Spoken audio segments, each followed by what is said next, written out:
Alrighty. Theme tune. Batman. Hi, welcome to the Kickstart Motorcycle Pod. I'm Colin. I'm Simon. Right, and in our first episode, as we are beginning our journey as podcast hosts, we wanted to talk about the journey of motorcycling. So, starting right at the beginning, we're going to start off with CBT for all you youngsters out there and the born agains who want to start later in life. Exactly. So the CBT is what everybody has to do, right? So regardless of your age. Hang on a minute. No, you're going to correct me, because is there a certain age group that don't have to have a CBT? There is. I think if you got a full license before 1990, or something like that, right? Then you don't need to have a CBT. But it's a very, very, very select few. So for the vast majority of people out there, yes, you're going to need to have a provisional UK driving license, and you will then need to take a CBT. So everybody but those group of people who had a full test before 1990, which would put them at least 50. Then everybody else needs to have a CBT, which is so we've all gone through it if we're motorcyclists, unless you're that other group, or you're going to have to do it, right? So we thought, start from the beginning, because it's something we've all got in common. Right. So who other than that group, who does require it? So CBT, you have to be 16. You can't do it before you're 16. You've got to be 16. You need to have a provisional UK license. So if you're thinking about doing your CBT, go and do that now. Apply for your provisional license now, because that's going to take many moons to appear, and you can't do your CBT before that. So first things first, go and get your provisional license. You will also need to do an eye test. So if you need glasses, make sure you take them on the day as well. But everyone who, basically, if you're 16, you can do a CBT. That will then allow you to ride up to a 50cc moped. If you're 17, you can ride up to a 125cc moped. Yeah. Okay. And I was just looking at the provisional thing with applying for your provisional driving license. You can apply that from the age of 15 years and 9 months. So you can be prepared to be able to take your CBT on the day of your birthday if you want, because it gives you that 3 months grace period to apply before you turn 16. So you could be prepared in advance and have your provisional ready to do the CBT as soon as you turn 16. You must be able to read a number plate from 20 meters away, which is what you said. So if you wear glasses, you've got to make sure you have them. And you have to be given permission to live in Great Britain for at least 185 days. So I guess that means the tourists can't come and do a test. I don't know. But yeah, so get your provisional driving license. That's the first start of everything. And then you can apply for your CBT. What is the CBT? You mentioned a 50 and CC and a 125, right? So if you're 17 and above, a 125? So yeah, if you up at 16, you can ride. I think there is a power rating, but effectively it's a 49cc scooter. So the power rating is 11 kilowatts, which is something like 20 odd brake horsepower. It's 11 kilowatts is when you're 17. So that's the 125. Yeah. So the 50cc is going to be. I'm not sure. I don't have the numbers in front of me for that. Yeah. But yes, okay. It doesn't really matter. If you buy a cc, it will be street legal. They don't make the 50cc's that you can't. So it won't really matter. The 50cc can only have a maximum speed limit of 28 miles an hour.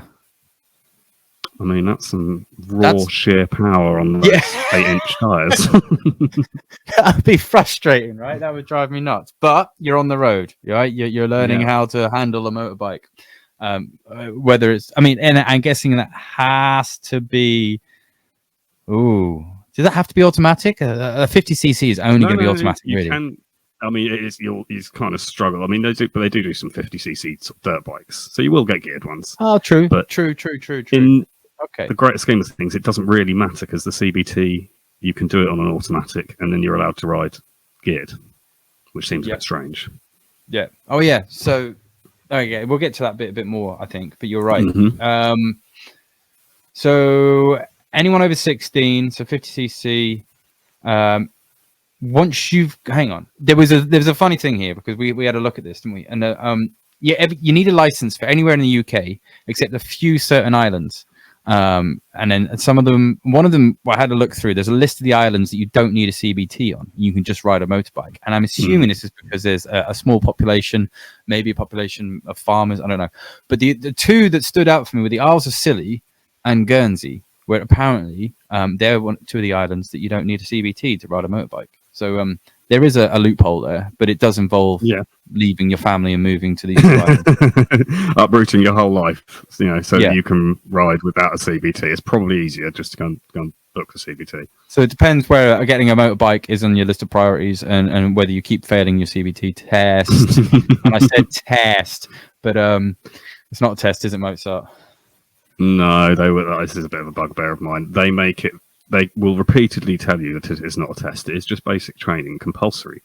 But if you don't perform satisfactorily on the day, they will not pass you.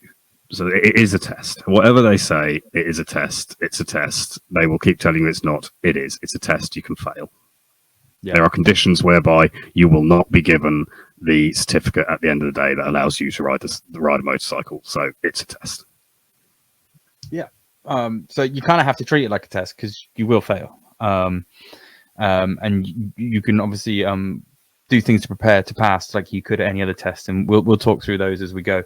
So when you get your CBT, it says it will last for 2 years. And then if you want to continue riding a motorbike before you get your big license test, whatever the correct term for that is, but you have to renew your CBT, right? So there's some people that will just keep doing their CBT. I'd say something. I mean, yeah. So you don't ever have to graduate. I think you're missing an opportunity if you do.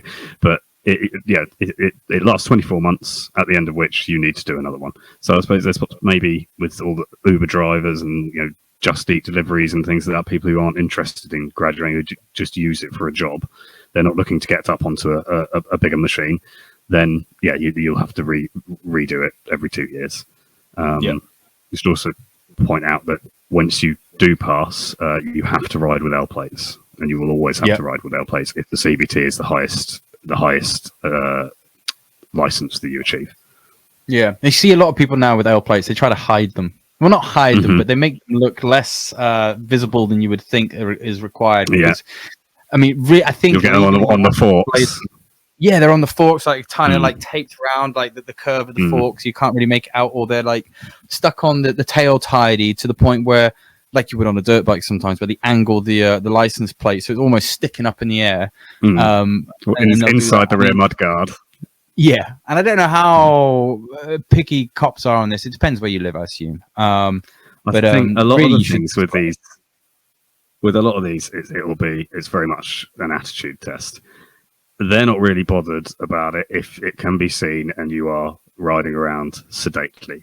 If you are causing a nuisance, then they will use it as an excuse to get you. So, if you're going to ride aggressively, you're probably better displaying it well. And they're words of wisdom from Mozart for many things, because that really applies to so many things. Like, just don't be a dick, and you'll be all right. If you treat the copper with respect, they'll listen to you a bit better and maybe just advise you rather than fine you. But talking about fines, if you don't have a CVT and you're riding your motorbike, it is up to £1,000 fine and up to 6 points on your license that you will not have yet. So it's quite important not to ride one until you get your license, especially on the road. I think a lot of motorcyclists, not me anyway, had experience riding motorbikes in fields and stuff, which is a great place to learn. But don't ride one on the road because you will get. It should also be noted, you cannot take a pillion on yeah, and you can't ride on motorways. CBT either, so you can't take any passengers. If you've only got an L plates, if you've only got CBT and you're riding on L plates, then you are not allowed to have passengers on board. The fact that you've got L plates is a real dead giveaway. So just don't do it. It's not worth it. They will pick you up with that straight away. Yeah, and the bike will struggle. Well, actually, not too bad. I mean, in most countries in the world, like anywhere in Asia or Africa, a 125 is used for pillions and all kinds of you got a whole family on it. Yeah, exactly. I spent a bit of time touring Cambodia, and I saw many times when you've got like 5-6 people wedged on one moped, which is amazing. The handling, you've got to be at the confidence in managing that weight and distribution. There'll be like little kids on there; they just know how to sit on a moped, but they'll only be 3 years old. A bale of hay. Amazing. Anyway, we don't have that in the UK because they would not allow that. Yeah, not getting away with that here. I mean, yeah, it's totally different here. Totally different culture. So they're all the people that need a CBT. We kind of know why you need CBT and what you get from a CBT, what it provides you. It doesn't. The CBT is not education in the highway code, is it? It doesn't teach you about how to safely. No, it teaches you how to safely ride over, but it doesn't teach you to understand the highway code, or you don't have to have any knowledge of it. The CBT teaches you how to ride a motorcycle. It does not teach you how the roads work, which is quite an important distinction. So they will expect you to have done some basic preparation, that you understand what the road signs mean, what the road markings on the floor mean, who has priorities and rights of way and things like that. There is no requirement to have done a theory test in order to do a CBT, which, to be honest, seems a bit remiss. We both think you that's definitely bad. Yeah. It seems like you can be just let out on the road without, in theory, knowing how they work. But again, this is a stage where if they don't think you're safe, they are not going to give you that certificate at the end. But remember, it's not a test. But if you perform you badly on the road because you don't know how the roads work, they're not going to pass you. It is worth. There's so many resources out there now that you can do online free theory tests that you just do them. Do lots of them. Do lots and lots of them because you don't want to be worrying about how the road works when you get out there. When you're just starting to learn how this new machine works, that's what you want to be worrying about on the day, not how the roads work. Obviously, if you've come from driving, the highway code book for £5 of Amazon, but they also have the official DVSA. What is DVSA? The Driver Vehicle and Standards Agency, the Guide to Riding. So there's a specific book that helps you understand highway code for motorcyclists. Although it's not a requirement, but there are books out there that really cater to motorcyclists, so it helps them understand safe use of the road and understanding what the road signs mean. But Mozart and I both agree that this is a ridiculous thing that they don't make you do a theory test, because they're trying to teach you how to be safe on the road without giving you the knowledge of reading the road and reading the signs and reading, because there's so much road furniture that means different things. There's so many different types of markings on the road that teach you different things, and it's confusing to people who've been driving for a long time, let alone someone who's new and trying to understand how to control a clutch, an accelerator and rear brake and over shoulder checks and all these things. So our advice is to do it.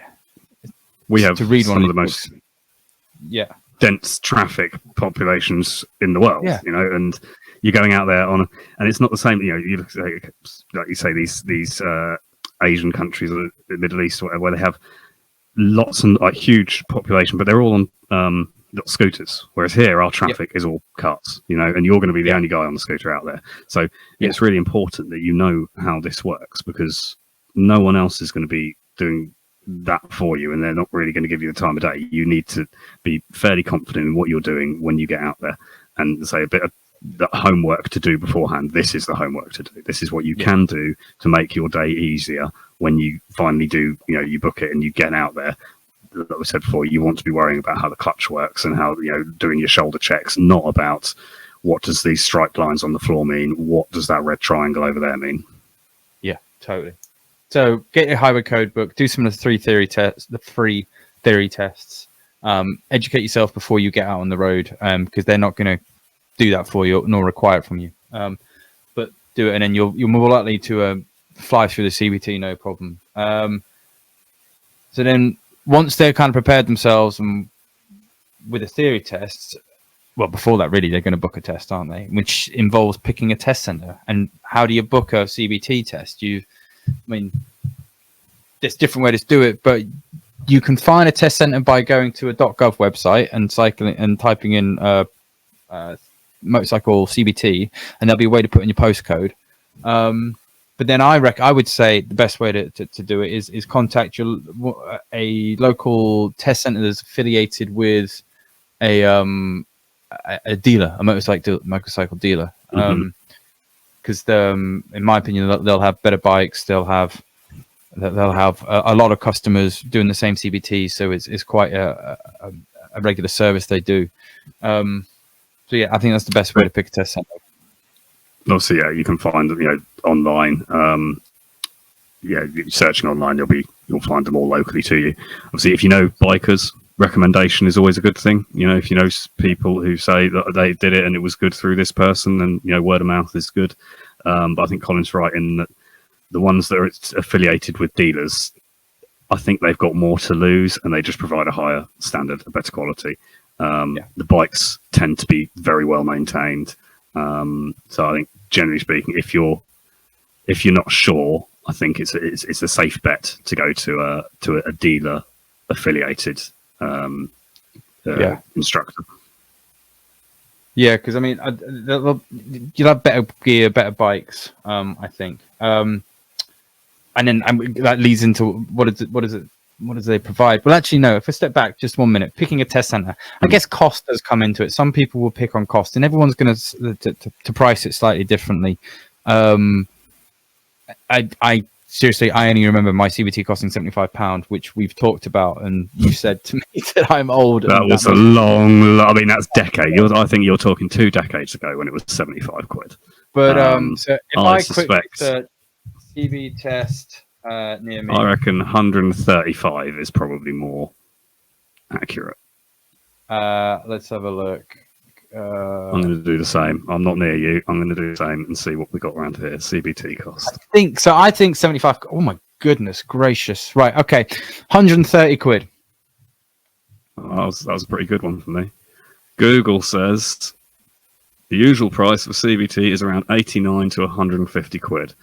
Okay. I mean, you might get 89 in like the Outer Hebrides or somewhere, but you don't need a CBT in the Outer Hebrides, so it's kind of irrelevant. No, exactly. So yeah, I reckon you're going to be paying between 100 and 140 quid or 150 quid. So this one near me, I live in the sticks really, and it's still 130 quid. So you may want to shop around, but it depends. I mean, how it's going to be 20. How far are you willing? Yeah, there's not going to be a great deal, and you might have to travel for it. So. And is it based in a test center, or is it in someone in a shed on an old tennis court or an old car park? I enjoyed doing my CBT with it. Exactly. Yeah. Is that £20 difference going to mean janky old gear?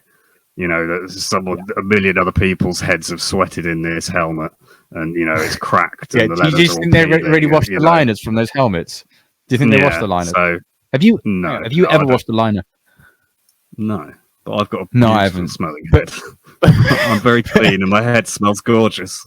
I bought a new helmet the other day and I was looking through it, and then we're talking about how you remove the headliner and wash it, and I was like, I've never washed a headliner.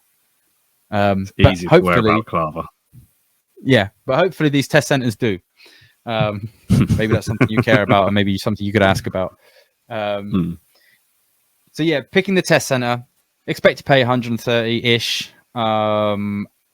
And then, pick it depending on, what kind of gear they provide. And the gear they provide will be the bike and everything else. You don't have to bring anything, do you? Not really. I think some of them, shoes. A sturdy pair of shoes is generally a requirement. They won't have boots to fit every person who comes through the door. So a sturdy pair of shoes is a requirement. Do not turn up in flip-flops. But apart from that, trainers, they will wear some work boots or something. Or the worst case of the worst, that you can probably get away with a pair of trainers as long as they got decent grip on the bottom. They're probably not going to turn you away. But in all honesty, if you're going to ride a motorcycle, you're going to want some decent footwear for it anyway. So you may as well invest in it before the CBT. But yeah, a decent pair of boots, work boots. Doesn't have to spend a lot of money. But then they will provide helmet, jacket, gloves, high vis, motorcycle, fuel. Yeah, the lot all covered. Yep. And generally, the motorbikes, it's typically like a CB125 or which is a Honda, or a very, very similar bike. But Hondas are quite popular as test center bikes. Almost invariably, it will be a Japanese 125 because they're cheap and reliable. Cheap, reliable. They'll run them for a few years and then sell them on to people who pass the CBT. Really, people like you. Yeah, exactly. And they're probably good bikes to pick up because they've been serviced. They may have been dropped a few times, but you might drop your bike anyway, so it doesn't really matter. Yeah. But they've also been protected as well. A lot of them have crash bars and that wrap around the handlebars or just engine guards. So buying an old test bike's not a bad idea, to be honest.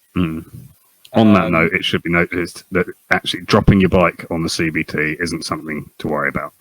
It might be someone else's bike, but it is not. It's not their pride and joy. They expect it. It happens every time.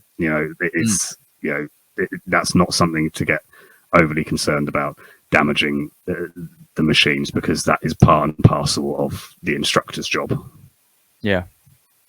And as they're providing the gear, there's probably part of that is them talking about how important motorcycle gear is, correct motorcycle gear. I don't remember them talking about too much, but this is the point where maybe for the first time in your life you've put on a motorbike helmet or put on an armored jacket and gloves and all that, and it's time to familiarize yourself with what is expected and what's safe, really. So that helmet, you have to get used to getting a helmet that fits and is snug, and this will be the first time for many of you, but it's this is a good start to how it's going to be for the rest of your life, and getting used to this gear. They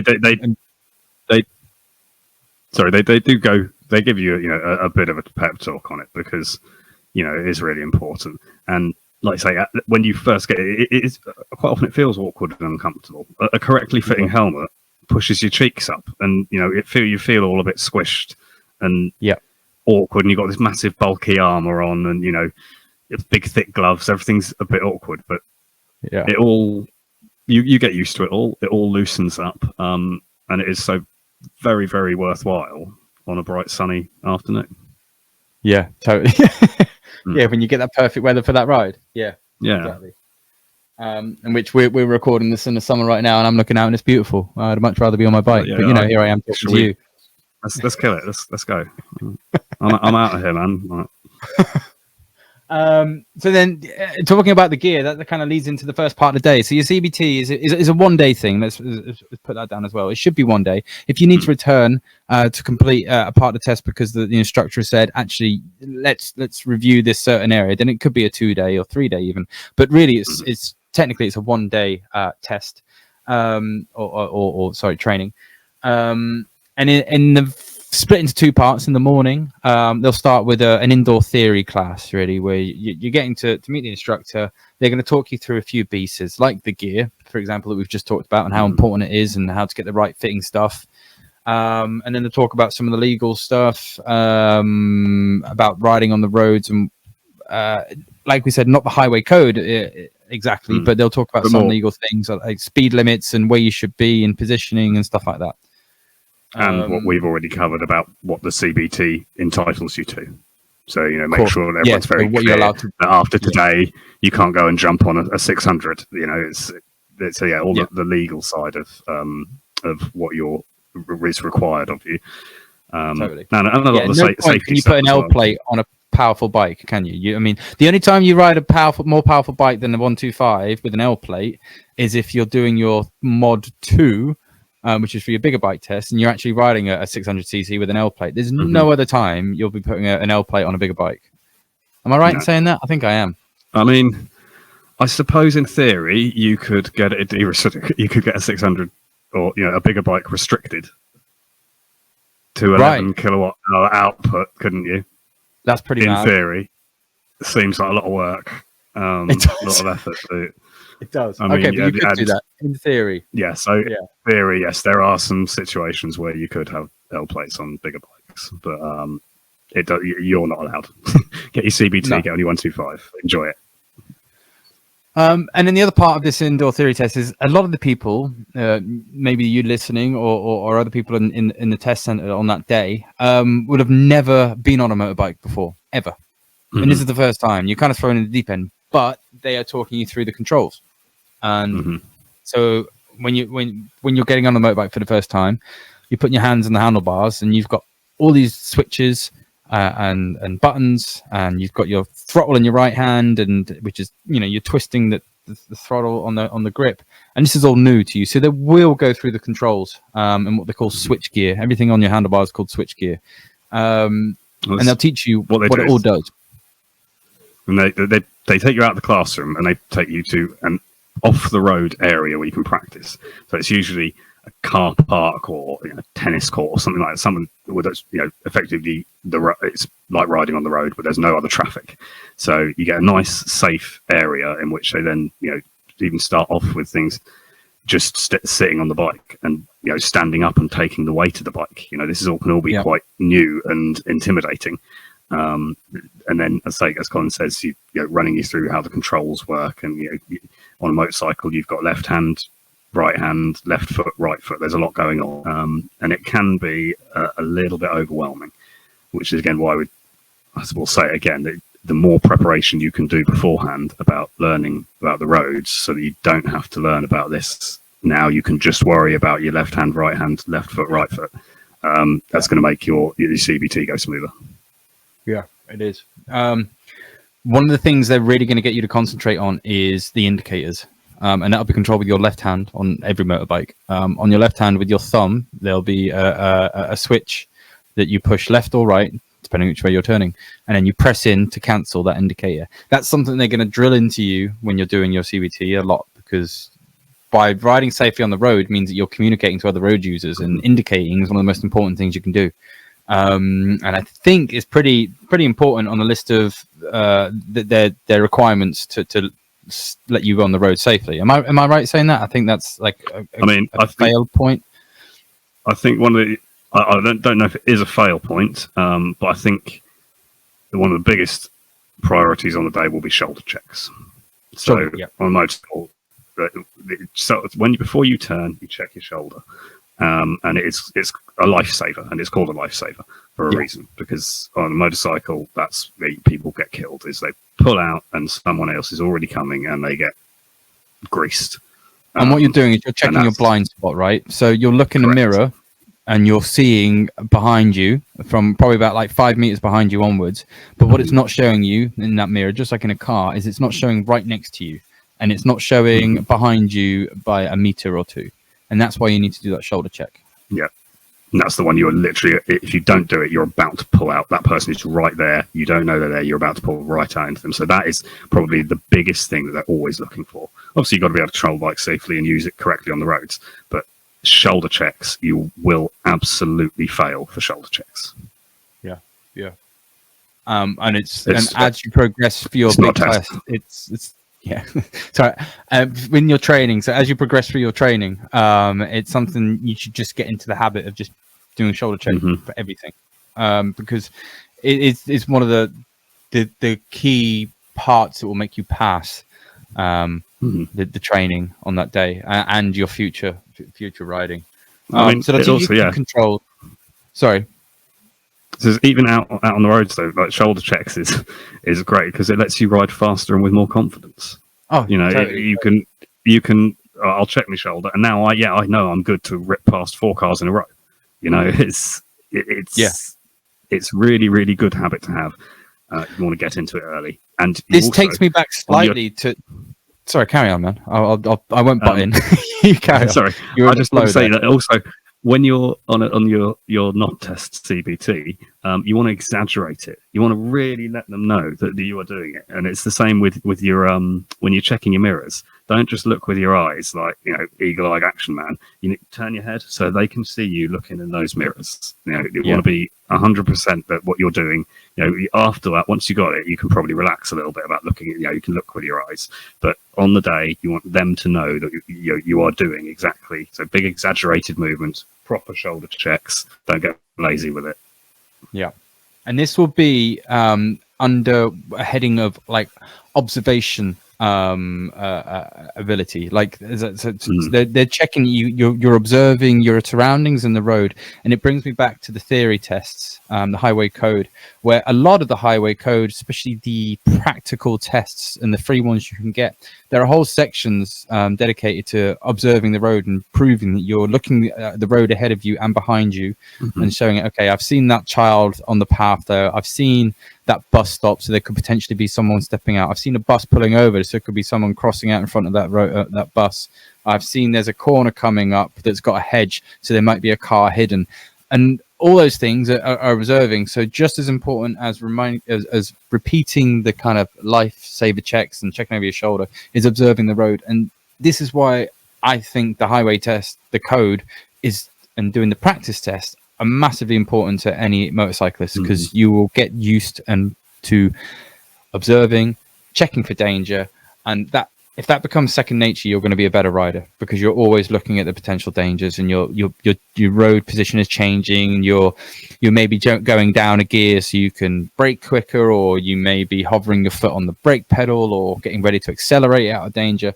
And some of these things you'll develop as you go, but there's no reason why you can't have practiced these things before you do your CBT, because it'll just make you a better rider straight away.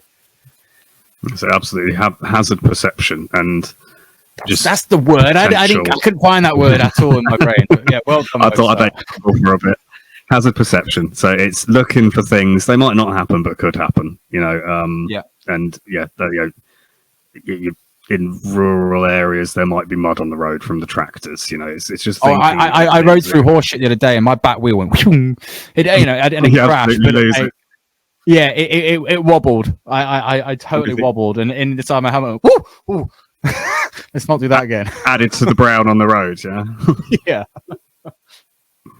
But yeah, so in country I might have that, and then in bigger cities you might have potholes and all kinds of things. Yeah. And although potholes are everywhere. I don't know what I'm on about. It's people not like are biggest hazards.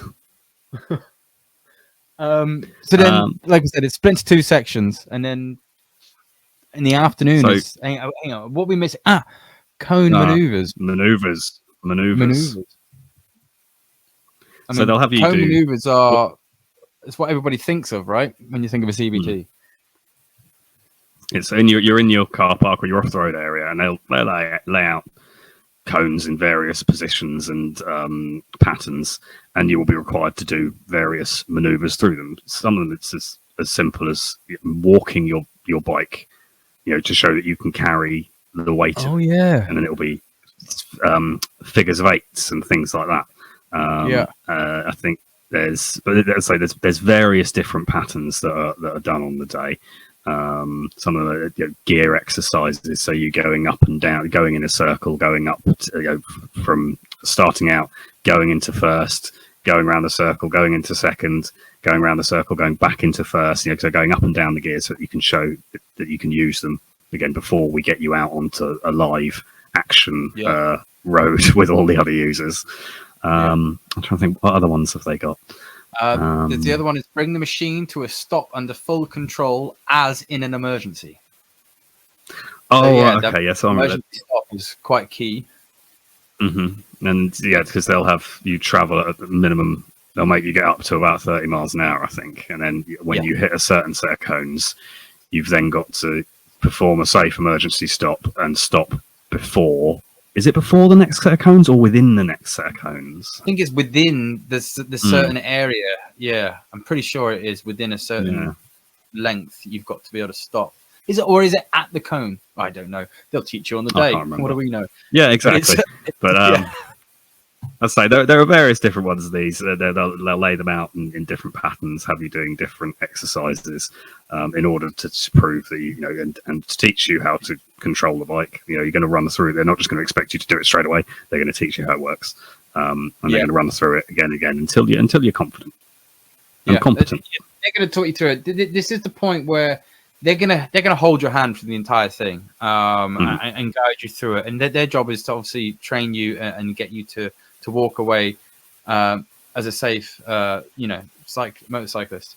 But this is the point where some people will struggle, and they may ask you to repeat some things, or they may even ask you to come back, because it might be it's a lot to take on. Suddenly you're learning how to change gear, how to control your throttle, how to remember all these functions with your hands and your feet, and also ride safely, and do some bike handling. And sometimes it can just be physical confidence as well, because especially for the small people out there, that bike can be quite a handful, and half of it can be just getting confident, because everyone can do it. This I promise you, it doesn't matter how small you are, absolutely everyone can do it. You've just got to get confident with it. And I'd say this is the point where at the end of the sort of morning session, they might well say at this stage that they want you they're not going to let you proceed out onto the roads because you haven't demonstrated the capabilities necessary for them to safely let you out on the road for the next part of the test, sorry. So and one of our other key takeaways, so our first key takeaway being that I've almost forgotten what the key takeaway is. Highway code, right? That's the key takeaway. Second key takeaway would be, if you are having trouble, don't quit. If you quit, then there's a chance that they will charge you to come back and redo your test. If you keep trying, then they might turn around and say, actually, we can tell that you're struggling with this. Let's rearrange this. You can come back and we can focus on this training a bit more. If you quit, then they're every right to charge you again to come back. But their job is to get you to pass. And I'm pretty sure most test centers will do this. Will say, let's revisit this section, maybe a different time, maybe have some practice time, because I'm sure some places might, for a fee, charge you for like an hour or two practice before you're doing your CBT again. Or it might be a time for you to find a friend. Sorry, yeah. It used to be the case that it was almost industry standard that you would. It wasn't, but it was close to that. You booked a CBT. If you didn't pass on day one, they would do you come back another day for free. But that does, it's got to be that you don't quit. It's really important that if you quit, then they're not going to give you anything. But if they make that decision, often, not, I can't guarantee it, but just check with when you're booking what the situation is.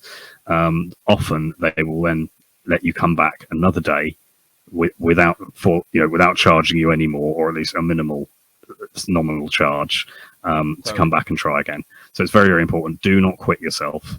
Make sure that they are the ones who are saying, no, we aren't happy to let you out, and then you can have that discussion with them then. But yeah, the next stage of the CBT is the afternoon section, where they're going to take you out on the roads for real, on a motorcycle, with all the other people, all the other traffic. And it is incredibly intimidating and harrowing the first time. Yeah, especially if you're 16. I mean, some of us, we've been driving 16. Before we did this. But yeah, if you're 16, your first time on the road. Yeah. You did it at that age, right? When you were a kid. Yeah, it was a big moment, man. And yeah, you don't know half as much as you think you do. You get out there and it's quite intimidating, but you have had the whole day. You know the machine now, so that shouldn't really be the problem now. Now what you're trying to do is you're blending these two things that we've learned, which is the machine and the roads. If you're coming from a driving background, it's easy.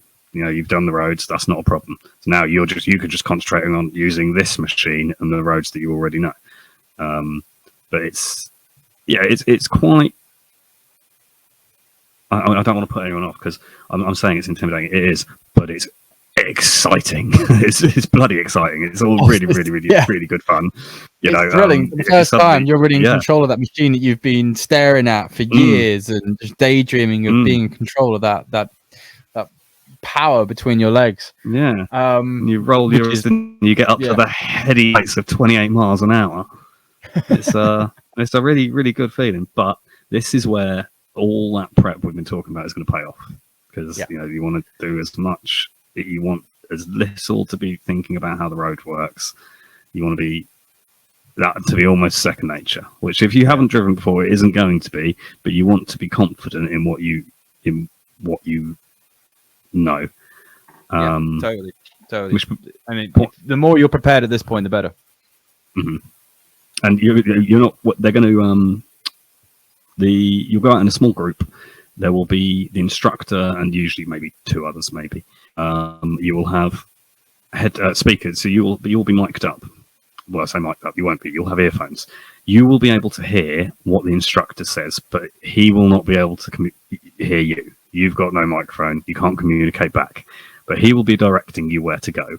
So it'll be go straight ahead or left at the roundabout, or straight ahead at the lights. So you don't have to think about your directions at all. You just worrying about you're doing whatever, following his directions in a safe manner. You cannot go wrong if you follow his. If you turned left when he said straight ahead, that's not a fail, as long as you turned left safely. So this is where you've got to be using your indicators and shoulder checks. Shoulder checks. Yeah, being in the right gear, being in the control of the motorcycle, braking, appropriately, be using appropriate speed. Observe, signal, maneuver, something like that. Yeah, something like that. You've got to be looking, signal, and then move, and that's the safe way to do it. So how long are you on the road for? I can't remember. Is it like 30 minutes, an hour? It's something. Yeah, it's probably about 3/4 an hour, something like that. It probably depends where you live as well. And it's usually a route that the instructor uses frequently, so they know that at a certain time of the day this is the best route to do it, because they're trying to minimize the traffic around you. They're trying to make you do it in a safe place, and it'll be repeatable. So it'll be generally. It's not going to. They're not looking to trick you or anything like that. In all honesty, they probably like to pass you and never see you again. But they say there's certain. If you don't have to worry about getting lost either. If they will always find you. If in the situation that you go through a green light and they have to stop for the red, they will tell you just carry on, and they will catch you up. So, totally. But there are moments like that you can feel a little bit. Oh, I'm out on my own. I'm all alone. I'm in control. And what a great feeling that is, man. Yeah. And so this is a point where they might not pass you as well, just as much as when you're doing like cone maneuvers or something. This is a point where they may ask you to like pull in safely, or like let's go back to the yard, and they'll have a word with you then. But again, don't quit. If you're struggling with the road, just say, look, I'm struggling. I don't feel confident. Don't say, I can't do this, or I'm going to quit. Just say, look, I don't feel comfortable. I don't feel confident. And they'll go, right, let's go back, do a bit more training in the yard until you get confident.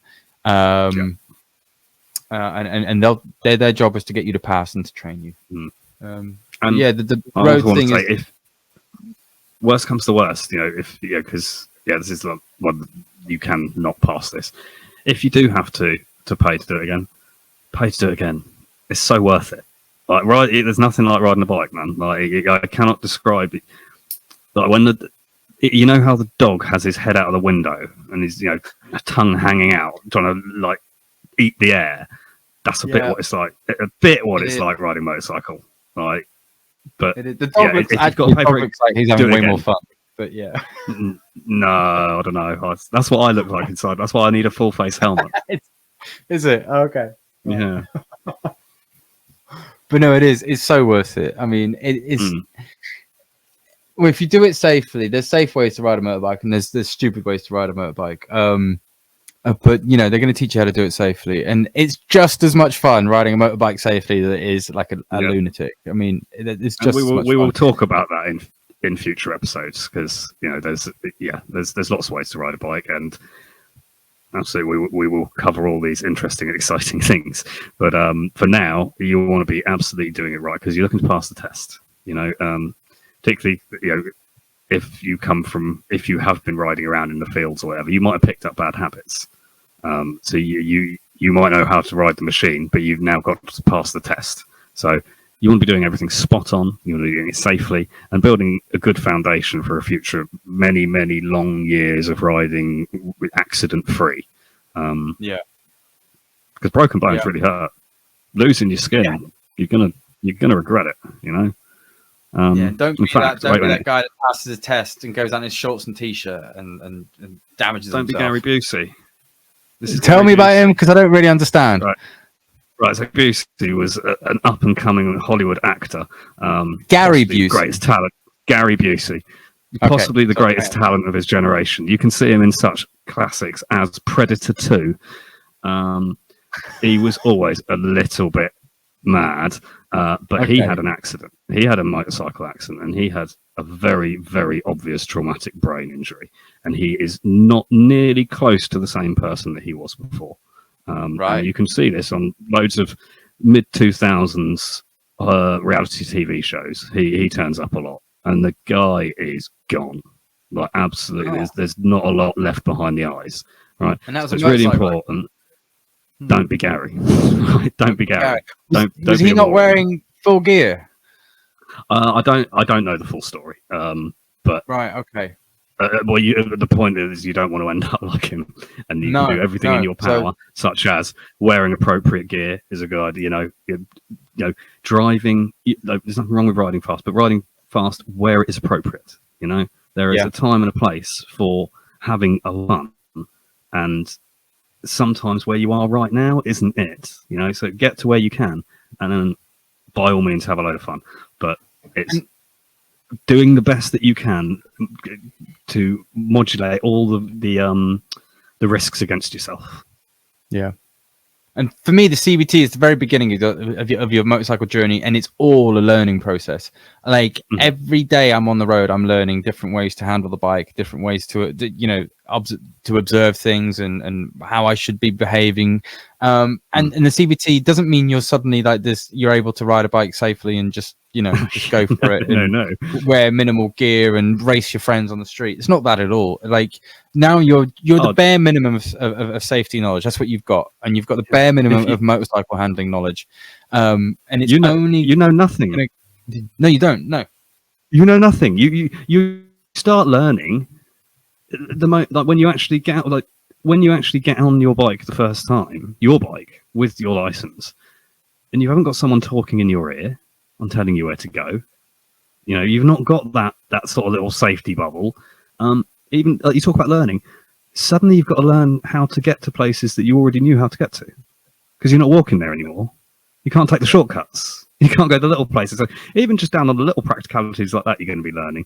But no, you're going to be learning on bikes for many, many years. This isn't like in a car where you can your brain can almost turn off and you can drive for 2 hours and kind of forget what happened. Oh, it just happened.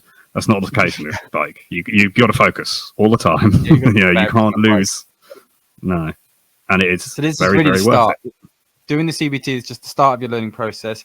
Even after you've done your big bike test, which we'll talk about in a later episode, you're still you're not learning how to handle the bike like particularly well. You're learning how to ride it safely and how to control it.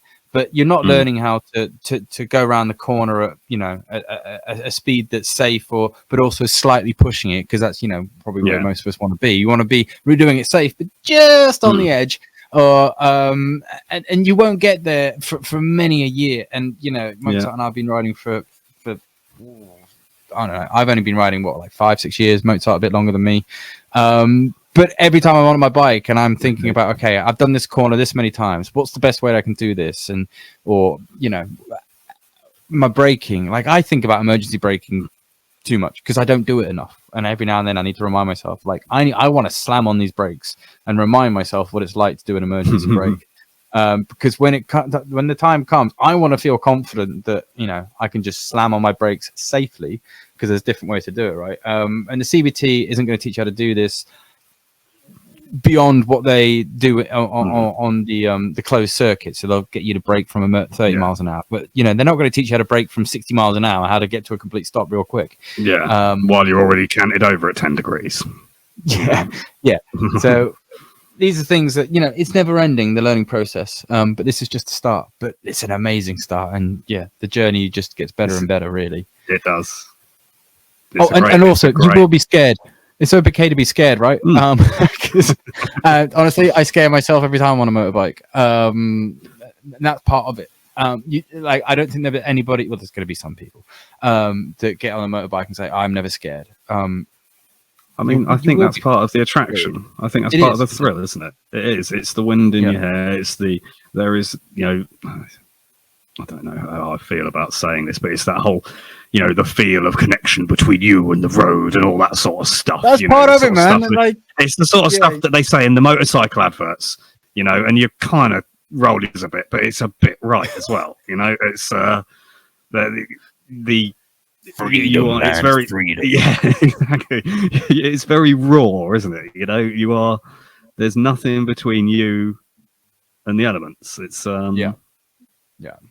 It's right. Great. So it's fucking great. That's the CBT though, right? That's the CBT. That's pretty much it. And once you've done it, you can drive. You can ride a motorbike. At this point, you passed and you can ride your CBT. So congratulations, right? Yes, and this is now the exciting bit where you've got to start looking at the other parts. So what bike are you going to get? Which is segue, and I feel like segue is the most podcast type word possible. For me, segue is still that thing it's like a crap motorbike that you stand up on. Yeah, your balance. But then also it is the joining of two subjects, isn't it? Usually on a podcast. So, but it's correctly the segue is that our next episode will be about buying your first bike, right? Correct. So we're going to look at some basic buying tips, what to look for, what are you looking for, what we would buy.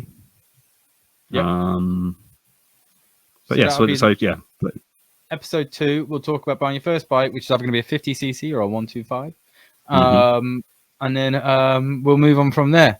But are we finished with the CBT? Is there anything else we need to say? I don't think so. I think we've covered it. Everything, if you do need to clarify anything we've said here, everything can be, all the legal stuff and lists of instructions and things can all be found on the .gov website.